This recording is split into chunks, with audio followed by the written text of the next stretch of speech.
All right. If you guys can turn to page 8 in your packet, the handout that you picked up, we're going to probably won't get that till get to that until Monday. Okay, so I wanted to finish up on our notes here.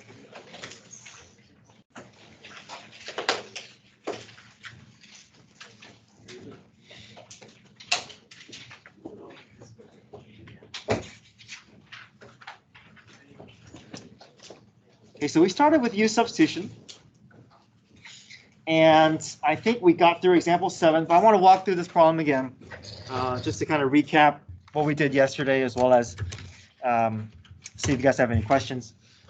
So example 7, we talked about how whenever we see an integral problem, we're always asking ourselves, can we just rely on a simple expansion and relying on what we first learned when we learned power rule? Can we expand and just get it ready for power rule just by rearranging and going through algebraic steps? And we see that with this example, we're stuck, right? Order of operations do not allow for that x to distribute through the radical. So because we're stuck, we have to go to our second option, right? Second option is U-substitution. But before U-substitution can happen, we want to rewrite this problem using a set of parentheses. So the radical gets rewritten as parentheses to the 1/2. And then we start identifying our U value. Our U value is x plus 3, the value inside the parentheses. Okay. And our first goal is to, or our first priority is trying to get that x plus 3 replaced, but then also trying to replace that dx. Okay, so we find our derivative, du over dx equals 1. Cross multiply, we solve for dx, we get du. Okay, we make our substitution, x plus 3 gets replaced with u, dx gets replaced with u to the 1/2. Sorry, dx gets replaced with du. And now we're looking at a problem that where we're stuck. Okay, I know many of us want to look at this and say, well, I can just do power rule twice, right? X becomes x squared over 2. U to the 1/2 becomes u to the 3s over 2. If I just multiply those two together plus c, and I have my antiderivative. But we can't do that, not with multiplication. Okay, power rule, our integral rule is very restrictive in the sense that if you have multiplied rules together, you can't separate them and just handle them independently. If there's a plus or minus in between those terms, you can do that, but there's no plus or minus. We have to understand that there's no rule to handle this, not as of right now. So we have to find a way to get that x to be replaced. The way you get that x to be replaced is you look at the assigned equation relating the two variables together. You have u equals x plus 3. I can get that x by rearranging and solving for x. If I said x equals u minus 3, then all of a sudden I have an appropriate replacement for x, and that moves me forward because I'm able to get everything in terms of u. So x gets replaced with u minus 3. I have everything in terms of u. I'm still not quite ready for power rule, but at least I have a clear path towards it. Okay. Before I couldn't distribute the x through. Now I can distribute the u variable through. So u, when I distribute the u, I add the exponents. 1 plus 1/2 is 3/2. Minus 3u to the 1/2. Okay, we go through power rule. U to the 3/2 becomes u to the 5/2 over 5/2. U to the 1/2 becomes u to the 3/2 over 3/2. And then plus c. Okay. Flip the fractions up to the top. And don't forget, your u variable is only a temporary variable. You want to end your problem using the original variable. You started with x, so you want to end with x as well. Okay, so I think we went through all of example 7 at the end of class yesterday. Any questions? Okay, example 8. Okay, go through the same process. Consider power rule. Can we just expand? We can't distribute the x squared through the radical, so we're forced to have to go down our second path, which is U-substitution. Okay, so before we can explore U-substitution, let's rewrite the problem. get that radical to be rewritten as a parentheses.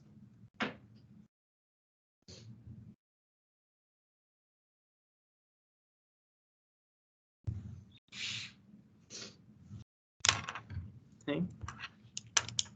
Identify the portion inside the parentheses. That's our u value, and we're going to find a replacement for dx. Okay, so we say u equals 2 minus x.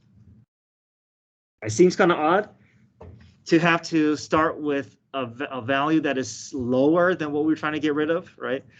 But we want to target the 2 minus x because that's the more complex portion of the problem. Maybe you're thinking, wait, why can't I let the u be x squared? That way it'll just produce 2x. But that 2x is not going to handle the 2 minus x. This is all stuck together. So you want to target the portion that's more complex over the one that's a higher degree. Okay. So let's find the derivative. Du dx. What's the derivative? -1. Okay. Cross multiply here. I get -1 dx equals du. So dx equals -1 du. Okay, we have suitable replacements, so we're going to make our substitutions with just the ones that we underlined. Everything else, we're just going to bring it back, copy down.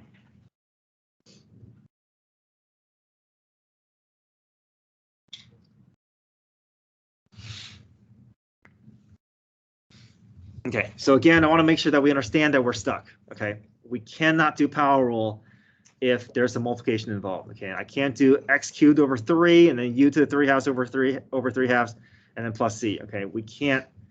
Our integral rules are very, very restrictive. Okay, if it doesn't match exactly like it, if there's no plus or minus in between the terms, we can't use the rule.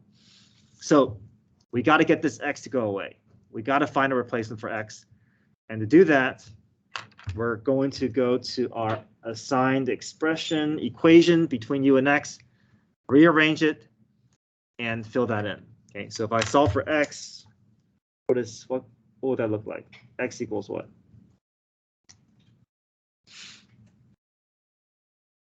Move the x to the left, move the u to the right. What do we get? X equals 2 minus u. Okay, so now I have a suitable replacement. Replace the x with 2 minus u. Okay, we still have quite a bit of cleanup required, but at least we have a clear path here.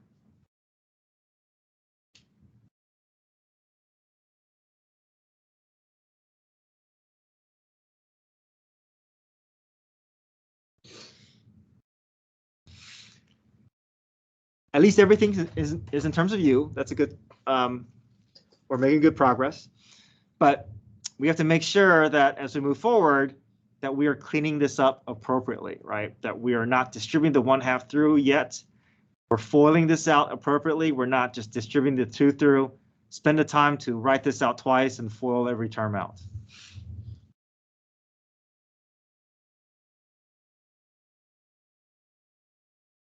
Okay, so I'm just going to handle that 2 minus u and 2 minus u, get that expanded out.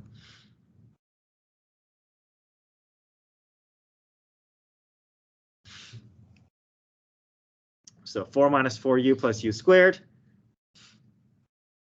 I'm also going to take this negative u to the 1/2 and push it in front. I'm going to just get it ready to distribute, so I don't have to do multiple steps. But I am cleaning up this binomial squared here. So 4 minus 4u plus u squared.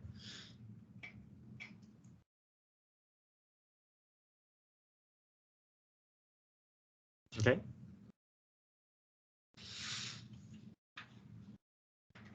So I put the u to the 1/2 and the -1 in front. That way I can just do a clean distribution and I should be ready with my next step for power rule. Okay, any questions so far?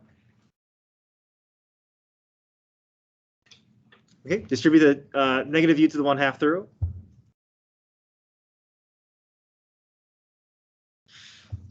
If I multiply variables, I'm going to be adding exponents. There's a hidden 1 here. 1 plus 1/2 is 3 halves.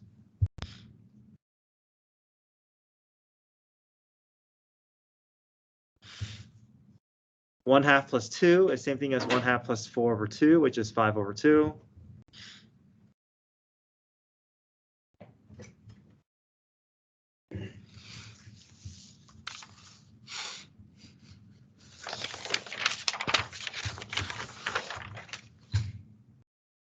Okay, power rule, add 1 to the exponent. Now every term is ready, right? No parentheses in the way, no exponent with any parentheses with exponents in the way. Every term is nicely separated by either a plus or minus. Now we're ready for power rule.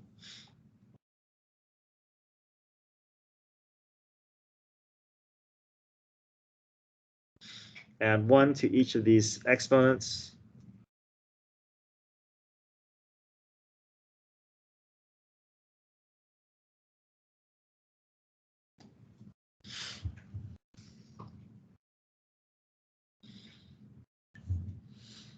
Okay, I'm going to flip the fractions up, multiply with the coefficients. I'm going to try to do 2 things at once here. As I do that, I'm also going to bring my original variable back.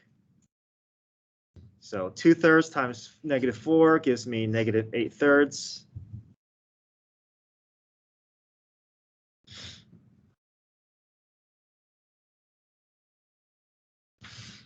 Flip the 5/2 up as 2/5. I get 8/5.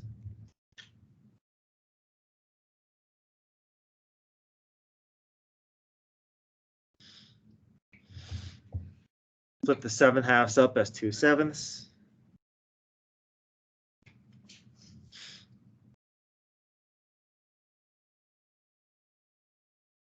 And then plus C.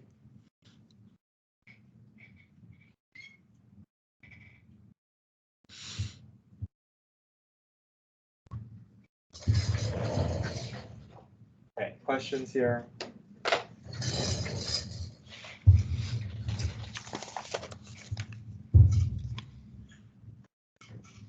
Okay, whenever you're ready, next page, page 9.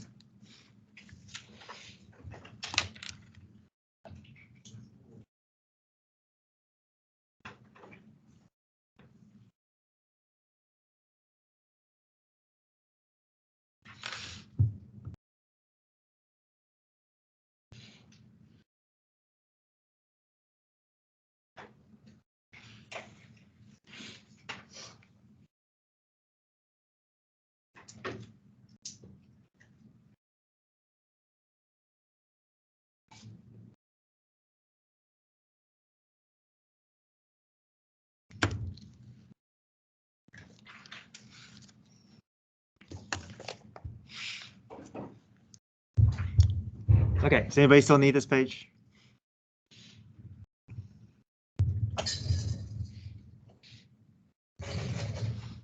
Okay, page 9.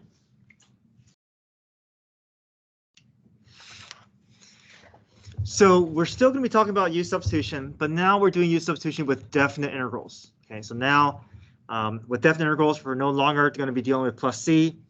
After we find the antiderivative, we're going to work in the bounds, upper bound and lower bound. If you guys can write a note here, though, that our bounds are the last values to be used in the definite integral process. So many times I see students work through this problem, and the natural tendency is to just go ahead and insert the 1 and 2 into whatever you see here, right? But that's not what the 1 and 2 is for. The bounds are for the antiderivative, not for the integrand that's in front of you.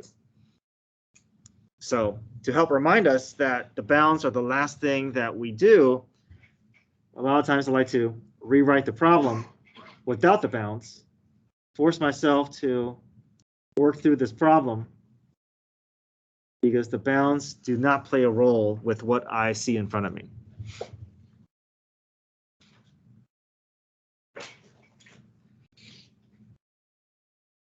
Okay, so we're just going to tackle this problem first. Don't worry about the bounds. I'm going to rewrite the problem without the bounds, and let's just see how far we can get. Okay, so first things first, can we expand and distribute the 2 through and rely just on power rule?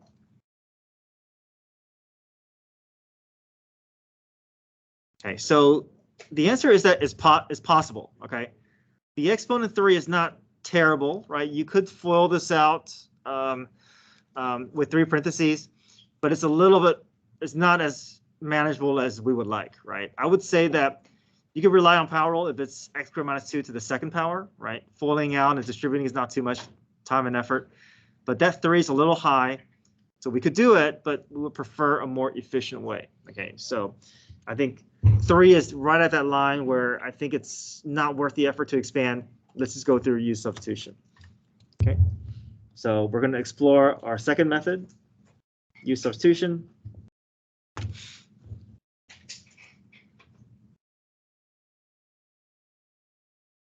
Okay, U equals x squared minus 2. This is a favorable exponent because we know the degree is going to fall by 1, and that 2x should go away nicely for us. Okay, but let's continue with this process, right? Find du dx. Okay, what's derivative? 2x, okay. If it helps, if you want to put it divided by 1 so that you can pair up the diagonals, cross multiply.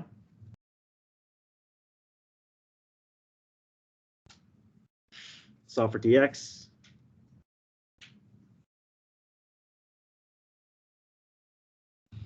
Make your substitutions.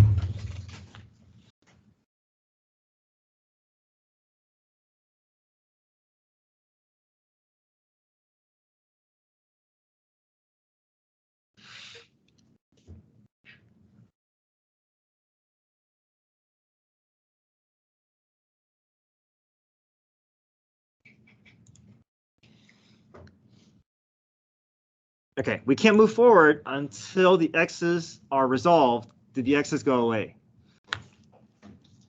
Yes, okay, and it so happens that so do the coefficients. Okay, so but the important thing was that the x had to go away, but in this case, the coefficient went along with it.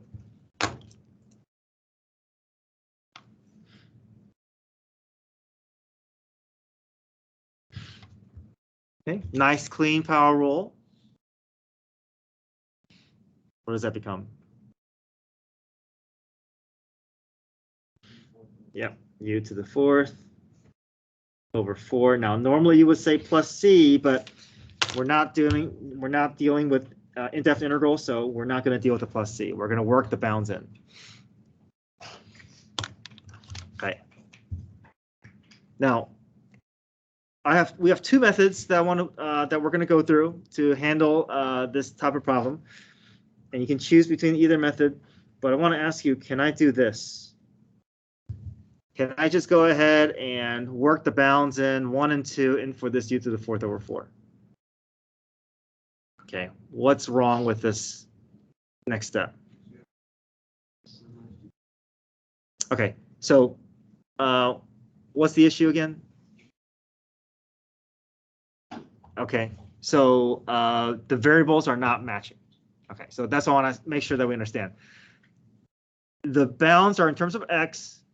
The antiderivative is in terms of u. We can't plug a variable x that's meant for x into variable u. So this is a common mistake that I see students make. We don't want to do this. Okay, so there's two options here. Either you get everything in terms of u, or you get everything in terms of x, but you don't want to put x in for u.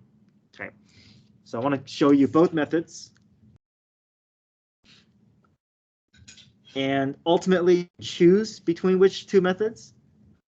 I think I know which method you guys will prefer, but I need to show you the other method because this is one that AP exam presents. Sometimes they present problems in this method and they work a problem halfway through, and multiple choice is asking you to figure out the rest. So method 1 is evaluating in terms of u. Okay.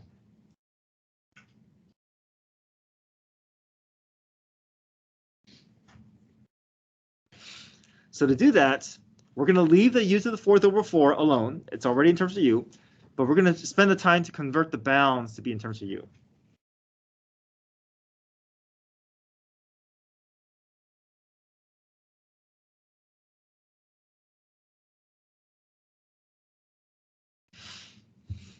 So the way we convert bounds in terms of u, we're going to take the lower bound of the original problem, and we're going to push it through this conversion.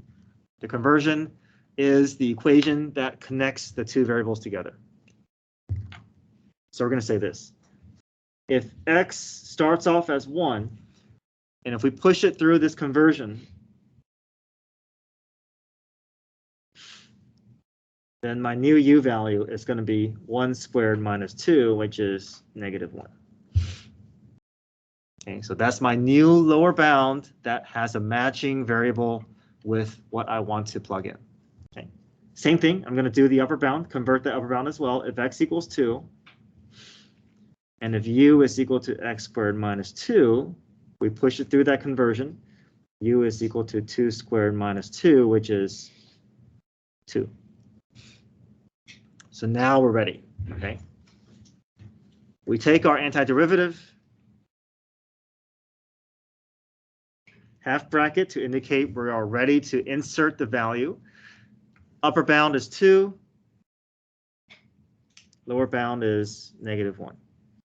Okay, it just so happens when we push that x through the conversion, it didn't change values, but we did make it go through the appropriate channel. Okay. My bounds are in terms of u, my antiderivative in terms of u. There's a matching of variables. We can now insert. So upper bound gets inserted first. 2 goes in for u.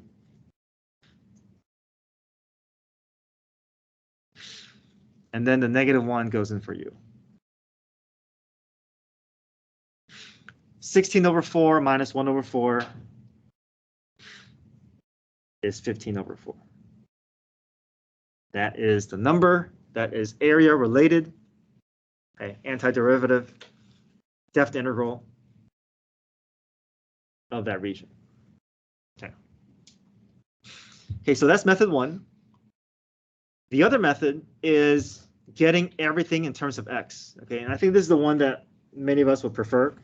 It just feels more natural because I've already been asking you to convert your u variable in terms of x because I kept saying u is the temporary variable.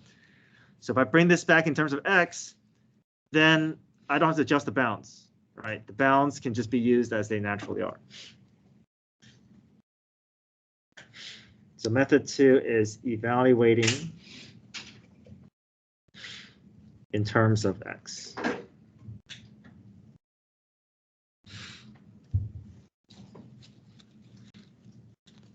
Okay, so we're going to bring this antiderivative back in terms of x. So I'm going to take that u to the 4th, make it go back to be in terms of x. So convert the antiderivative back in terms of x here, x squared minus 2 to the 4th over 4. Now that my antiderivative is in terms of x, I can use the original bounds because the original bounds are also in terms of x. It will feel a little messier because you're having to do multiple calculations all in one step versus the previous method where we're kind of splitting up the calculations. So it will look a little cleaner evaluating in terms of u because the calculations are split up. Okay, so insert the 2 in for x.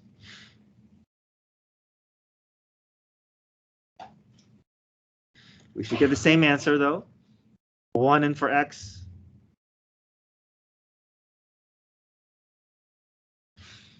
Okay, 4 minus 2 is 2. 2 to the 4th is 16. 16 over 4 minus. -1 to the 4th is 1, 1/4. And we also get 15 over 4.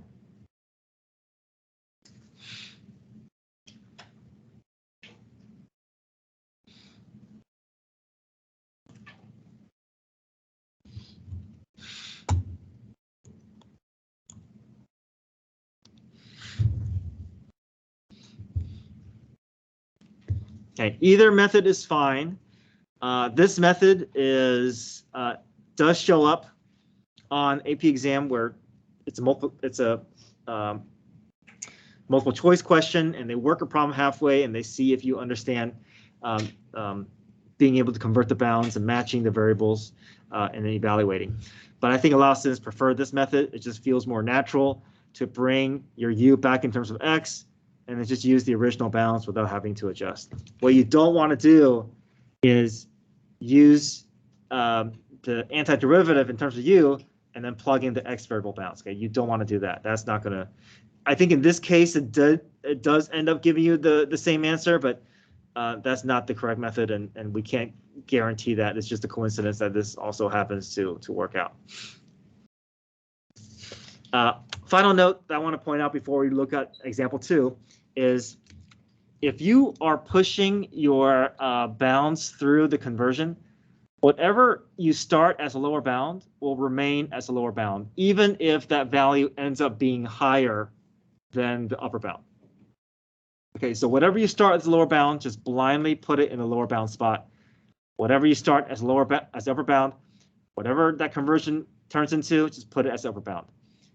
Even if the values flip-flop in terms of one gets the lower bound all of a sudden becomes higher, it doesn't matter. Things will work out the way it's supposed to.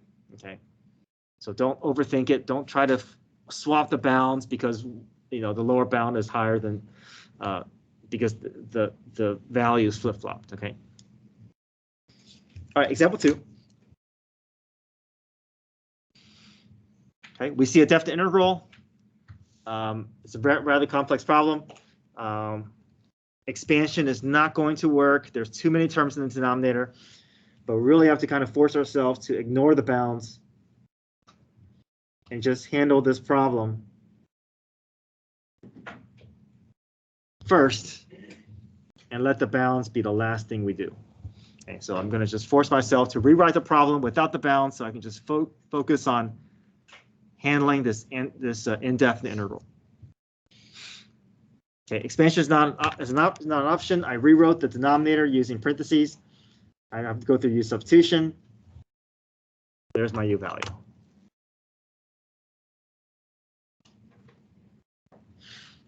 Okay, next step, du dx. What's the derivative? 2. Cross multiply. Solve for dx.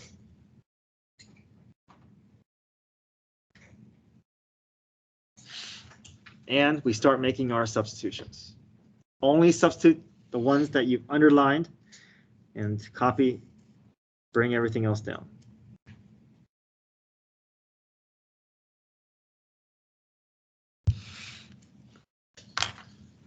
Okay, the x variable is not going away on its own. If we want to go through U-substitution, we got to have everything in terms of u.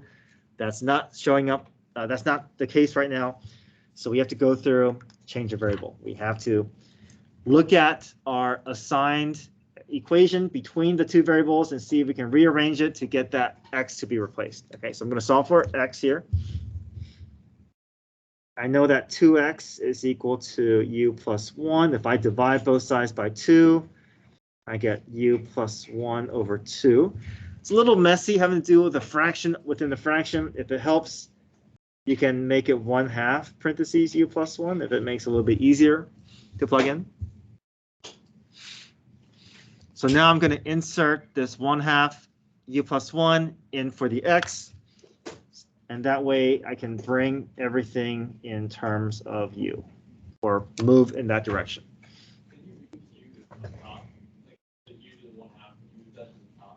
You can, yeah.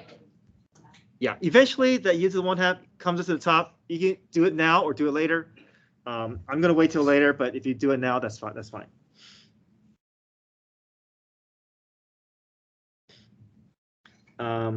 So I have this as 1/2 u plus 1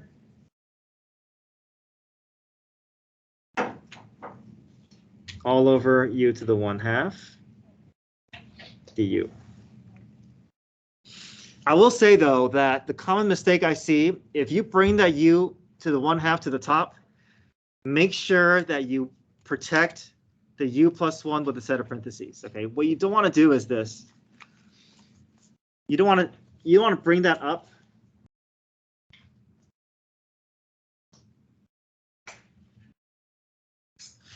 without parentheses. If you do that, you're going to forget to distribute that negative 1/2 through. So I think that's the biggest issue of bringing that u to the 1/2 up too soon. Is I see a lot of students forgetting the parentheses, and then they don't distribute, and then that throws their answers off. Thank you, d over 2, d over 2. Do you not move the 2 to like... Yeah, so now this is a little messy here. I'm going to just get that the coefficients to be together here. I'm going to make it 1/4.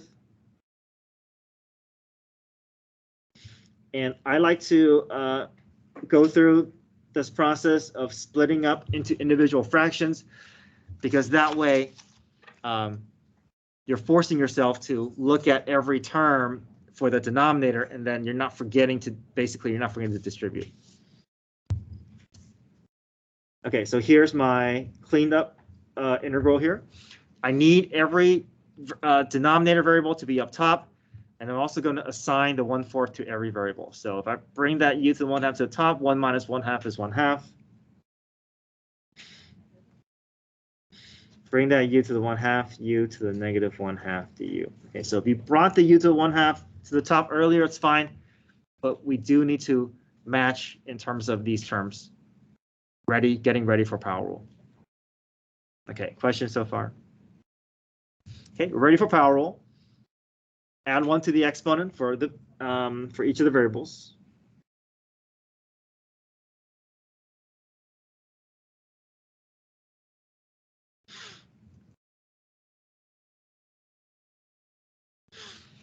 Okay, no plus c because we are going to be involving the bounds.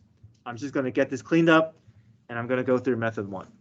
Okay, I'm going to flip those fractions up. 2/3 times 1/4 is going to be 1/6.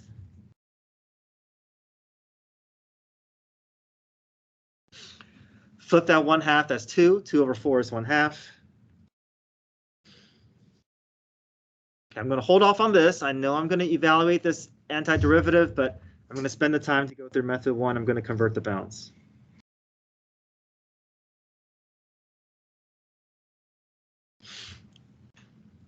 Okay, so I'm going to get the 1 and 5 converted to be in terms of u, because right now there's a mismatch. The 1 and 5 is not ready for this u.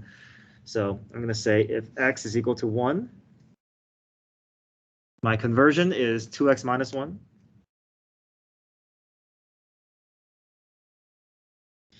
Okay, it looks like it stays as 1. Okay, if x is equal to 5, my conversion is 2x minus 1 is 9.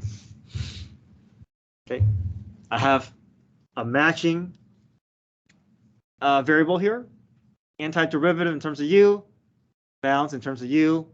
Okay, I can plug in.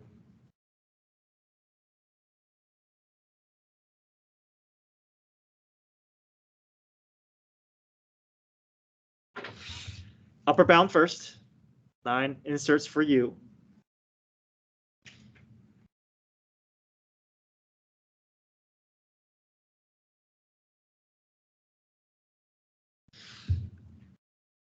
After that, minus, big parentheses, and then work in the lower bounds.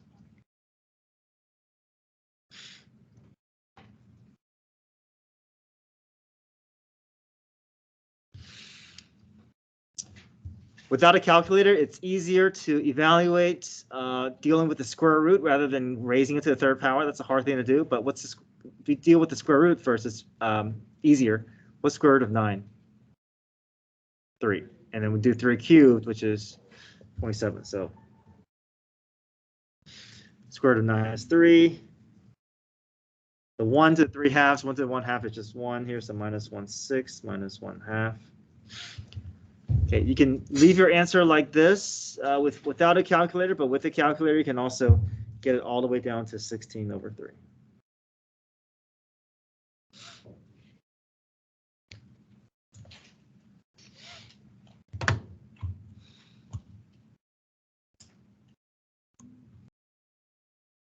Okay, let's talk about even and odd functions, page 10.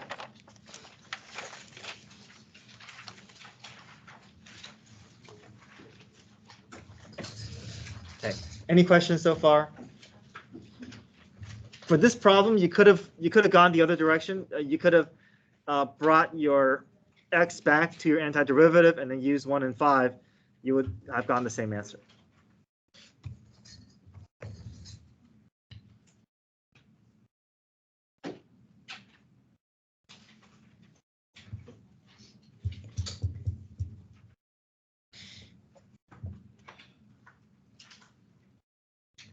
All right, page 10. We're going to skip the review at the top. I'm just going to go to the notes for even and odd rules. Okay, so page 10. Let's talk about even and odd rules. So I'm going to show this to you from a visual perspective. I think this will be easy to visualize. Even functions are just ones where you can imagine the graph having mirror images on both sides of the y-axis. Okay, so this could be an even function. So imagine you're just folding the graph over the y-axis. Okay. Let's say we had a region from 0 to some x value. I'm going to call that A. So if this is what one side of the graph looks like, if it's an even function, then it's going to be a duplicated mirror image on the other side.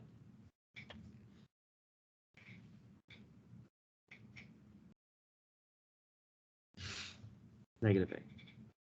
So what this rule, what the even rule says is that whatever the area of the region from negative A to A, okay, this is going to be the same as if I just took the region from 0 to A and then doubled it.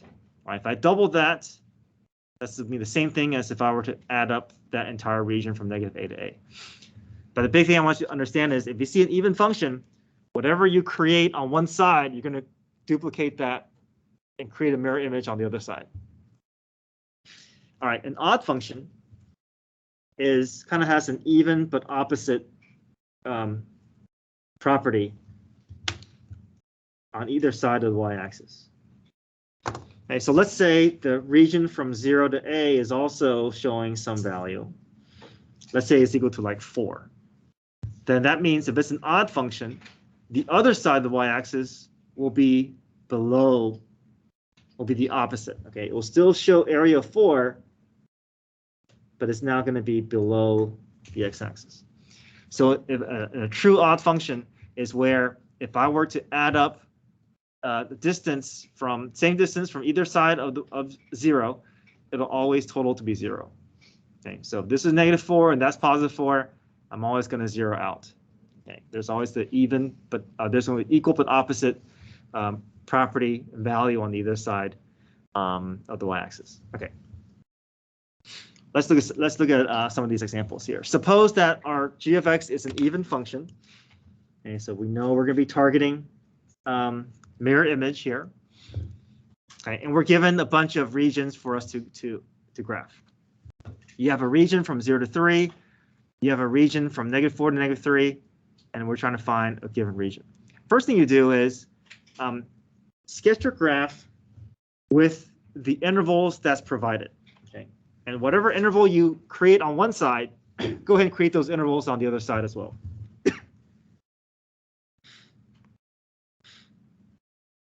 So I have an interval from 0 to 3, so I'm going to just go ahead and mark off 0 to 3. And I also have an interval from negative 4 to negative 3. So I'm going to mark off negative 4 and negative 3. Because I have negative 4 and negative 3 here, I also want to have a 3 and 4 on the other side. I'm trying to make all my numbers same distance to the x-axis. Okay, so I have everything laid out. Now, it may not be a big issue right now, but I think this is a good habit to build. Start with the shortest interval.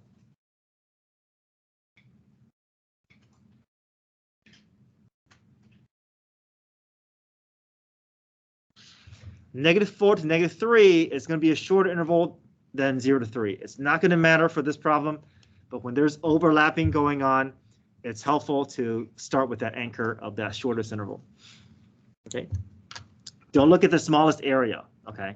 Start with the shortest interval. So we'll start from negative 4 to negative 3. Negative 4 to negative 3 is showing an area of 4. I'm just going to create a random region and just call it 4.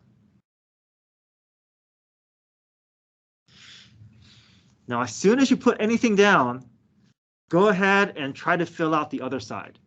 Okay. I think that's going to be the best habit, especially when things get complicated. It's nice to just start building on both sides here. So if I know my region is from negative 4 to negative 3, and I know it's an even function, what can I create on this side?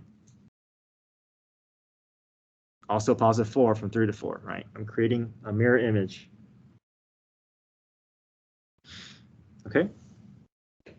All right, I've done everything that I can related to this first region.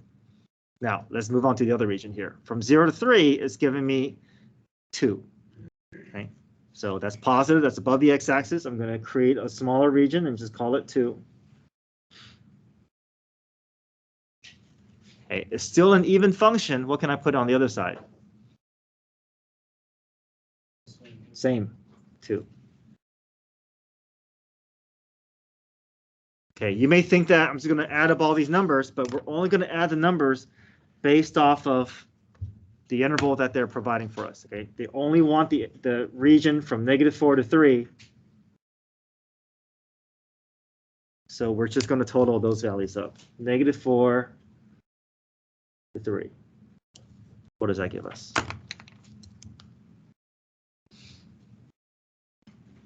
Eight. 4 plus 2 plus 2, 8. Okay, questions? All right, let's move on to an odd function. Same properties, but we know there's going to be an equal but opposite reaction going on here. So again, I'm going to build my x values. Same, 0 to 3, -4 to -3. So I'm going to have all that in place.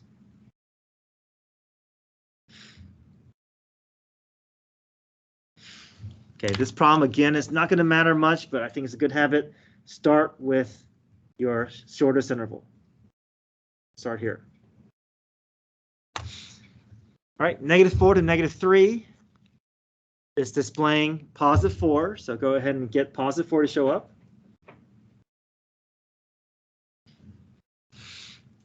Now it's an odd function. What can I do that's related to this? Same but negative, okay? So it's an odd function, so I'm going to also create a 4, but I want it to be -4, below the x-axis.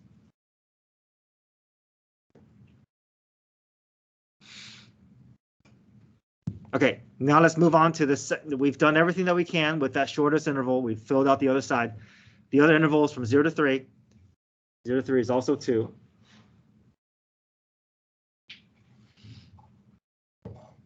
It's an odd function. What can I do on this side? It's going to be what? -2. All right. So now let's find the depth integral from -4 to 3. Good. Just add up the ones they're asking you to add up. Don't add up everything. No, don't add up all the numbers that you see in front of you. 4 minus 2 plus 2 is equal to 4.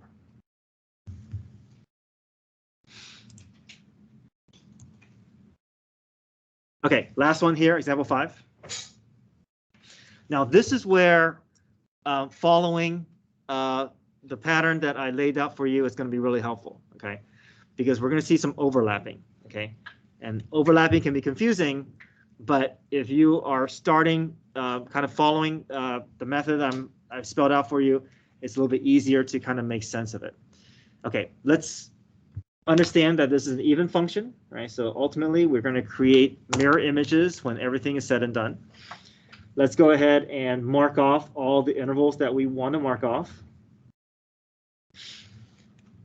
3 to 6, 0 to 6, -6 to 3. Okay, so basically everything from -6 to 6 with 3 and -3 in between, right?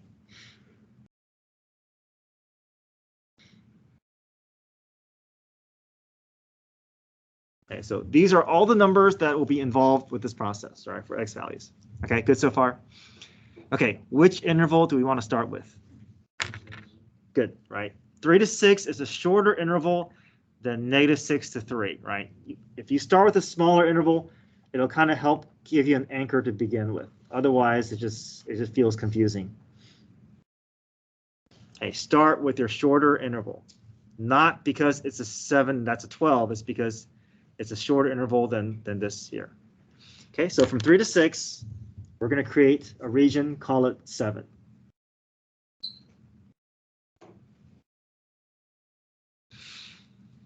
All right, let's do everything related to this region here. What can I create on the other side? Okay, it's also 7 because it's even, right?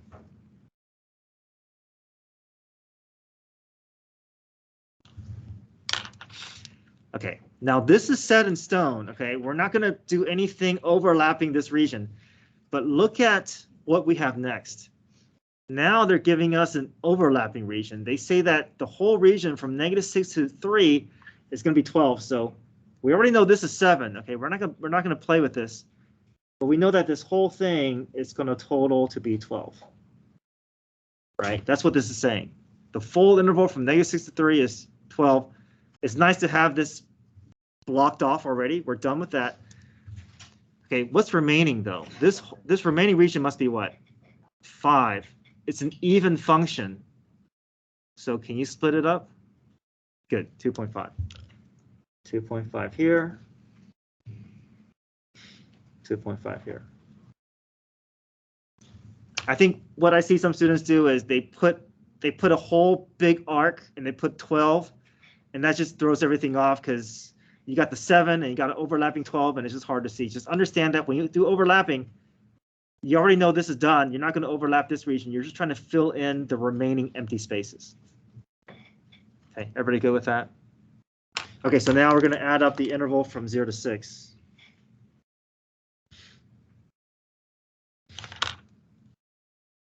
Yeah. Just the region to the right of the y-axis, 2.5 plus 7.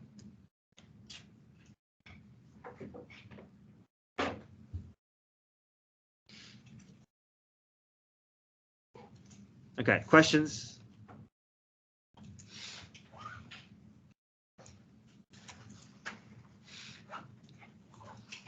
Okay, the handout that you guys picked up, we'll try those problems out on Monday. Okay.